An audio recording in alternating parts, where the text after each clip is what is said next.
Hey guys, Abel here, back with another video. And in this video, let's talk about training volume, because this is also something that I received a lot of good questions on in the past couple of weeks.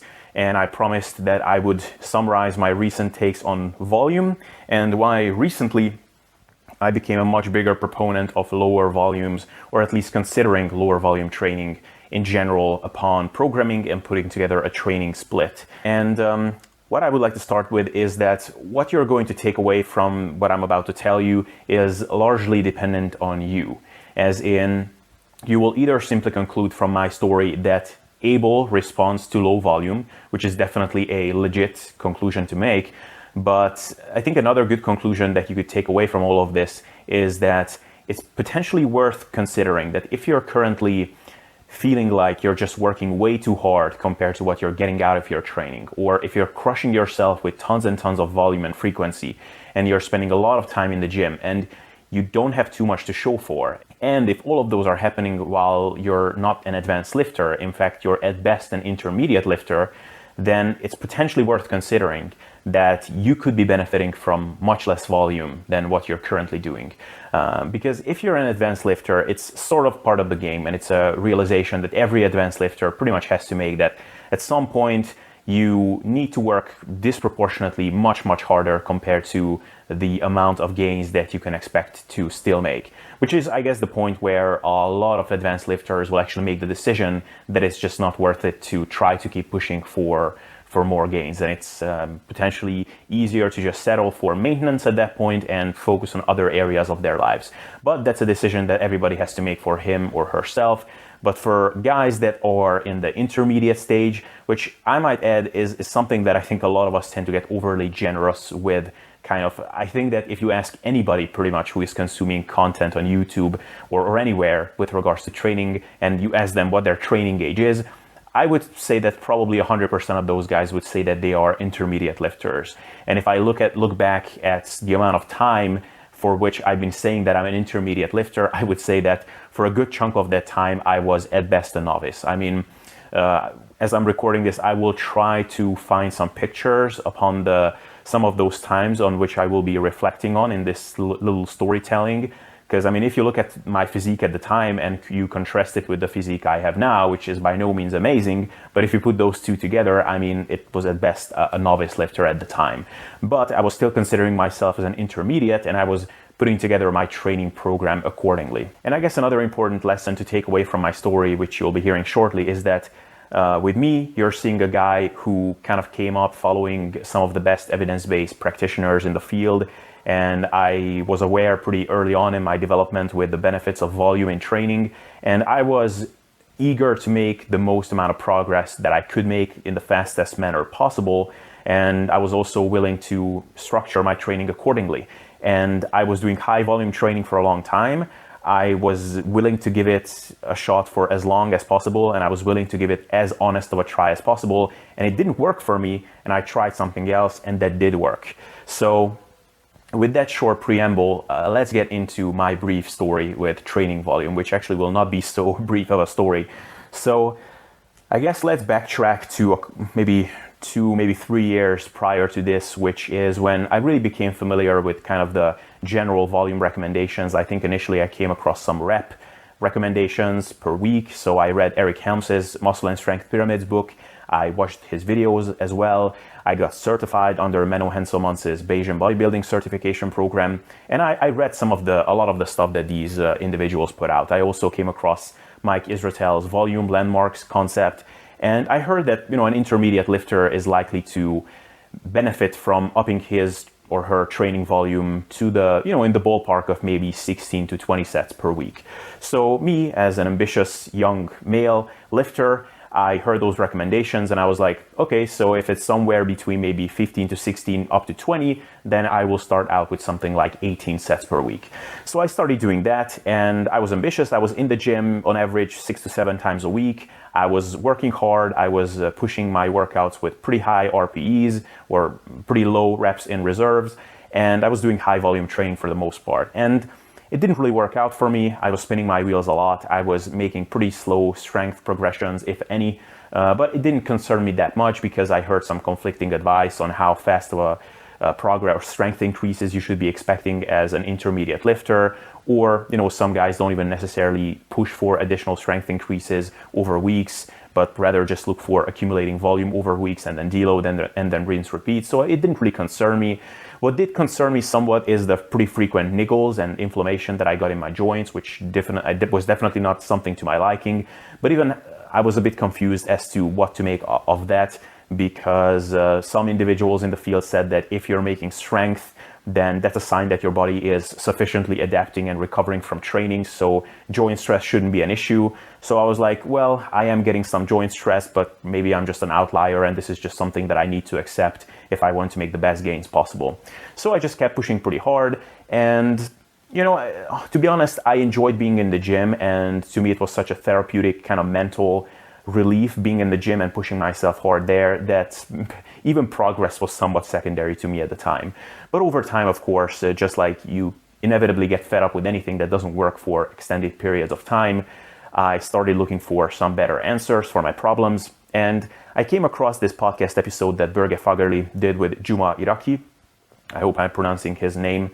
Iraki Nutrition, that's the name of his podcast. And I listened to this interview with Börge, and I was of course curious as to what he had to say, because he kind of comes from a similar school of thought that I've been brought up on in terms of bodybuilding. So he's a high frequency kind of training guy. And I remember him saying that his connective tissue health is just not really well put together for high volume, heavy training, and he tends to get burnt out.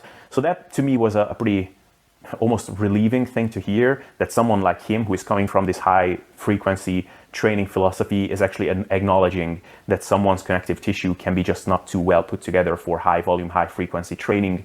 And so that piqued my interest right away. And eventually I actually decided to reach out to him and ask for coaching. And I told him that, look, I'm interested in becoming the best me I can be, and I want to build the best body I can build, but I want to be in this game for the next 40 years, preferably, at least, and I'm in my early 20s and I'm already pretty banged up, and I don't know how much I can keep doing this, and I wonder if you could help me, can we work together? So he came back to me and said, look, I think this is something I could help you with.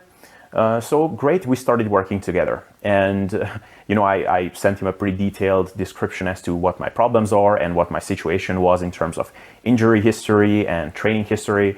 And the first thing he told me was, I think we should lower your training frequency, because it's clear from your description that your body is just inflamed to the max. So I was like, what the hell? This high training frequency guy is telling me to lower my training frequency. So we did that, and I remember him initially putting me on a training volume amount, which was obscenely low compared to what I was doing before. I mean, like I said, I was coming from, on average, between 16 to 20 working sets per week for my muscle groups, a bit lower for the muscle groups which were less important, and more for my prettier muscles like my chest and stuff like that. And I think initially the average set volume per week per muscle group for my upper body was about 6 sets, if I recall correctly. So we started working with that, and it was really hard for me to accept, but I was like, okay, you know what, at worst it's gonna be like a short rehab protocol or something. But what was interesting is that I actually started making pretty good gains, which, for the first couple of weeks at least, with anything new that you try, you shouldn't assign that much significance if you're making good progress or something, because if you're going on a new program which you're not used to, you will make some good strength progressions for the first 1 or 2 weeks, unless it's something completely idiotic, like 40 sets per muscle group per week. But what was interesting is that actually this good strength progression just kept happening week after week after week. And after 2 months, I was still making good progress. And what was also interesting is that my joint flare-ups and the inflammation in my shoulder especially just went up completely, which was almost weird for me at the time. I mean, to be honest, the constant niggles and aches and pains just almost became built into my homeostasis at that point. So it was a really strange feeling to not feel crushed after my workouts all the time. And I was still making good progress, but because it was so low volume, I kind of just felt a little bit uneasy about the whole thing throughout the whole process. But nevertheless, we ended up working together, I think, for a total of maybe 3 months at the time. So we started working together in October or so, and I think we separated in like mid-December or something.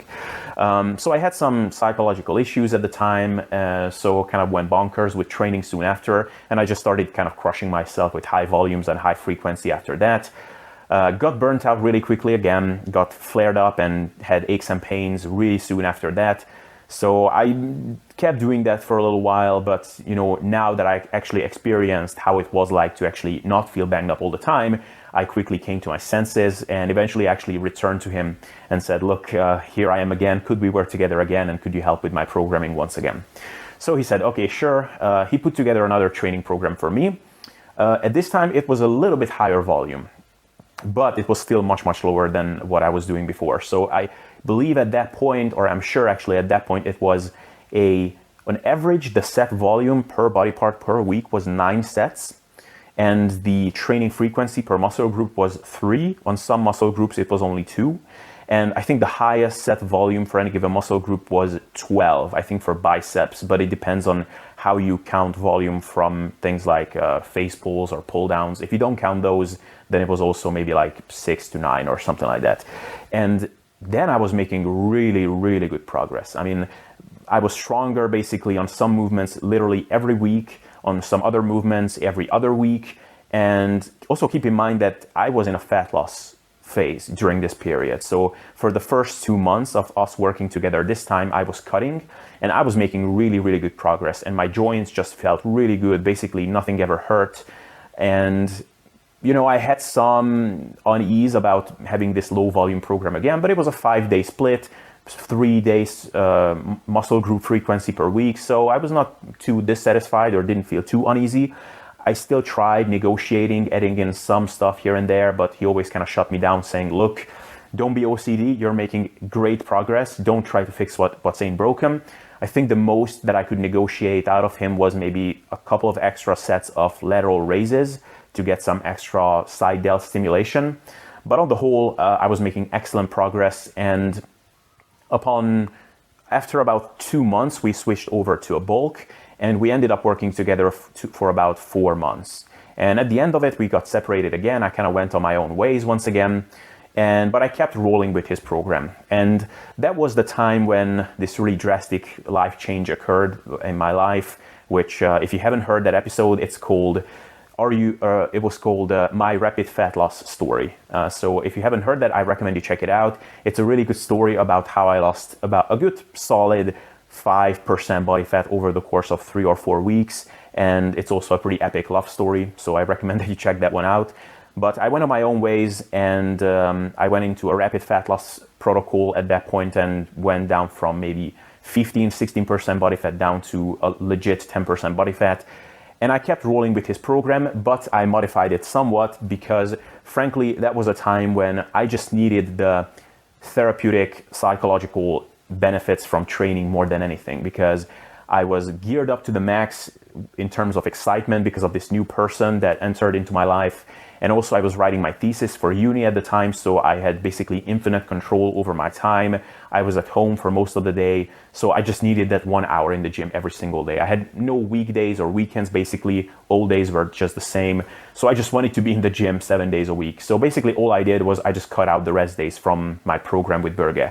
So instead of having 5 workout days and having 2 rest days somewhere interspersed within those workout days, I just took those out. So I had 1, 2, 3, 4, 5, 1, 2, 3, 4, 5 back to back. So I was in the gym 7 days a week, and what this did effectively with my program is that it rounded up the set volume per muscle group from about 9 sets to about 12 sets on average. And what that did basically was, I recall really clearly that strength progress was still good, but it was just a little bit slower at that point. And my joint aches and pains went from 0 to like a little bit here and there. So I still didn't hurt for the most part, but I had some additional niggles here and there, but it was still very manageable on the whole. And it was basically just on the edge of what I could recover from. But granted, I was cutting pretty aggressively at the time. And looking back, I guess if I had to use some Mike Israelian terminology here, it would be, I basically just found the upper end of my MAV, or my maximal adaptive volume, at which I could still eke out good training progression. But what's even more interesting to note here is that once I was done with my cut and I got down to 10% body fat, which was as lean as I've only been approximately a year prior to that, I had to realize that I was a good 5 or 6 kilos heavier than what I was the last time that I was at that body fat percentage, which also meant that if I looked back at my prior year, which a good 7 months of that was spent being coached by Berge, which meant that I was doing pretty low volumes, and at least another 2 was also spent following his programming, it meant that I just gained a ton of muscle without doing a ton of volume. And before that, I was spinning my wheels endlessly, doing a shit ton of volume. So nevertheless, it was some food for thought. And me being an impatient OCD male at the time, I had the mindset of, okay, I just finished with this cut. Now I'm going to be going into a lean bulking phase. If I made these really good gains on low volumes, imagine how much better gains I can make now with a little bit higher volume and eating more food.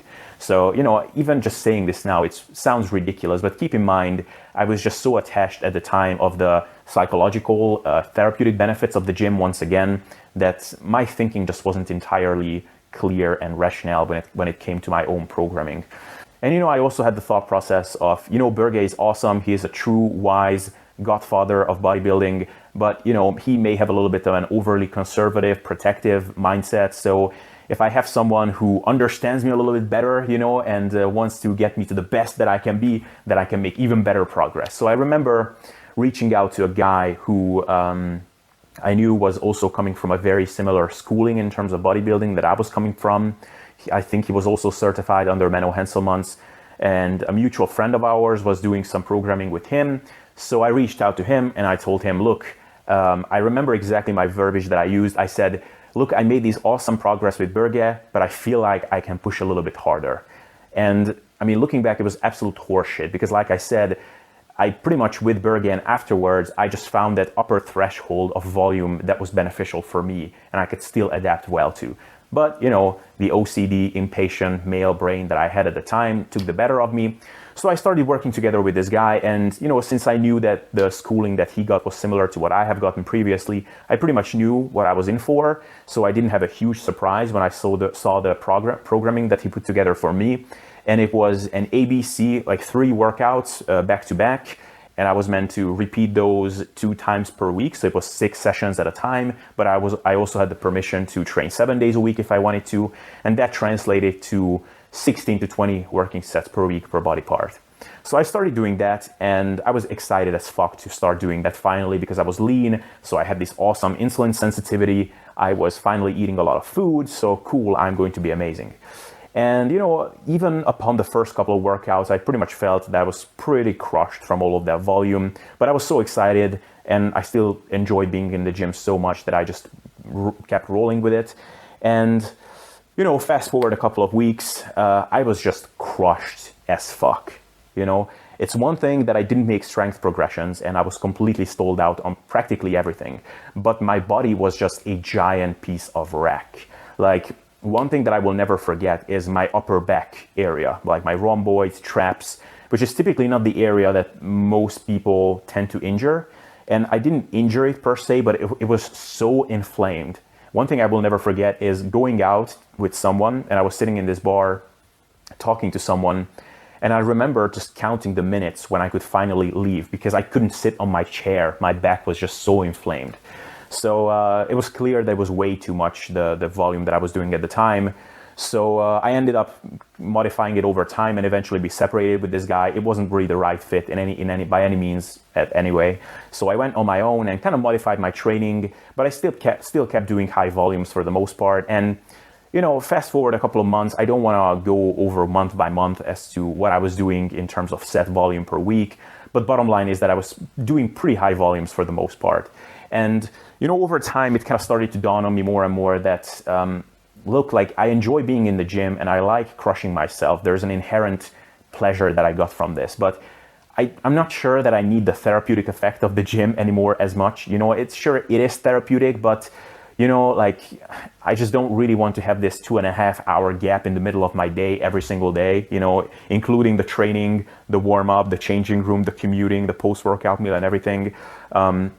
I'm kind of just tired of feeling crushed and kind of burnt out and under recovered all the time. So I kind of just started to become increasingly just sick of spinning my wheels. And there came the time when I read this Facebook post from Børge, which honestly, it came at the perfect time for me because it basically just vocalized a lot of the thoughts which were emerging in my head over the course of the previous few months. And I even did a podcast episode on that one. If you haven't heard it yet, it's called Are You Doing Too Much Volume? It's on my YouTube channel. I will link it in the show notes here.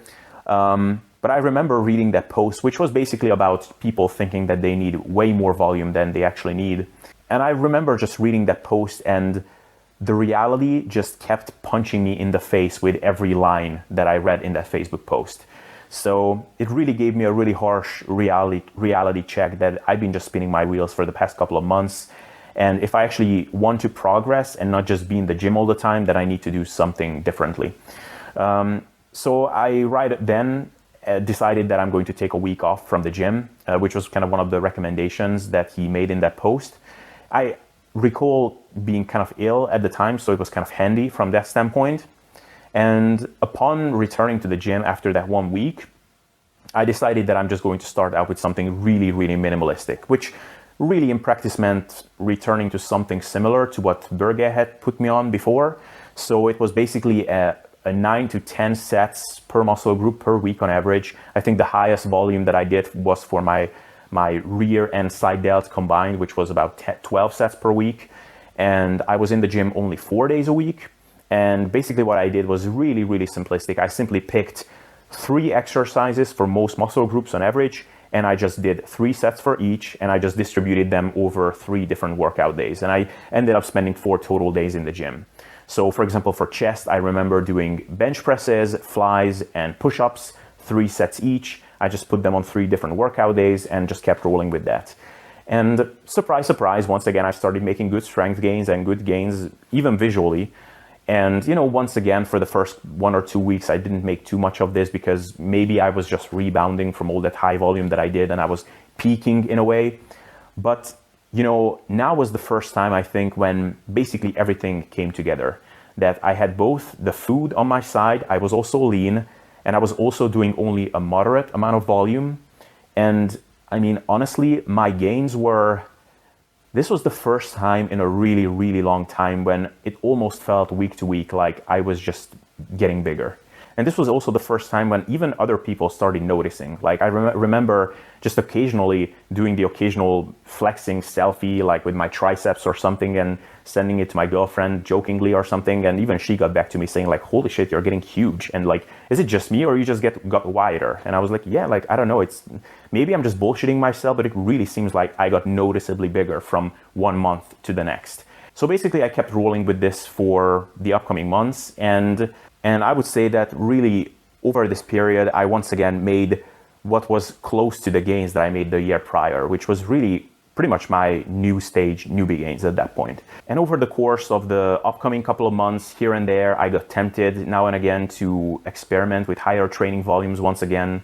One period that comes to mind really vividly was when the Christmas period came up and I was like, okay, so I'm probably going to be eating more food, so I should make use of all those extra nutrients, so I should do some more volume to get some additional nutrient partitioning or something.